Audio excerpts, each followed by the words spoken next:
আপনার উপর আল্লাহর অভিশাপের এটাই প্রমাণ, আল্লাহর উপর আপনার উপর আল্লাহর দয়া না থাকার এটাই প্রমাণ।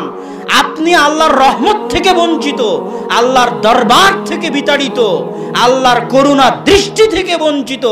আপনি আল্লাহর রহমত দয়া থেকে মাহরুম। সরিষা সমপরিমাণ দয়া রহমত আপনার উপর আল্লাহর নাই, এটাই প্রমাণ। আল্লাহ আপনাকে সুদে ব্যস্ত রেখেছে, আল্লাহ আপনাকে ফজরের সালাত পড়তে দেয়নি, আল্লাহ আপনাকে তাহাজ্জুদের সালাত পড়তে দেয়নি, আল্লাহ আপনাকে গানে ব্যস্ত রেখেছে, আল্লাহ আপনাকে খারাপ কাজে ব্যস্ত রেখেছে। এটাই সবচেয়ে বড় শাস্তি আপনার জন্য, যে আপনি আল্লাহর রহমত থেকে বঞ্চিত।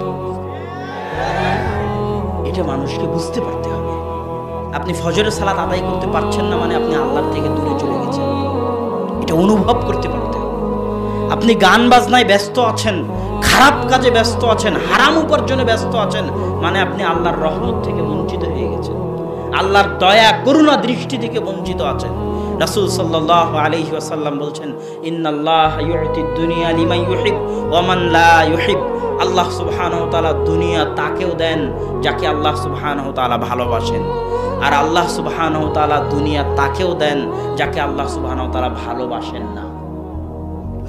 আল্লাহ ফেরাউনকে দুনিয়া দেননি, ক্ষমতা দেননি, পাওয়ার। আল্লাহ কারুনকে ধন সম্পদ দেননি, আল্লাহ দাউদ সুলাইমানকেও ক্ষমতা পাওয়ার দিয়েছেন, ধন সম্পদ দিয়েছেন।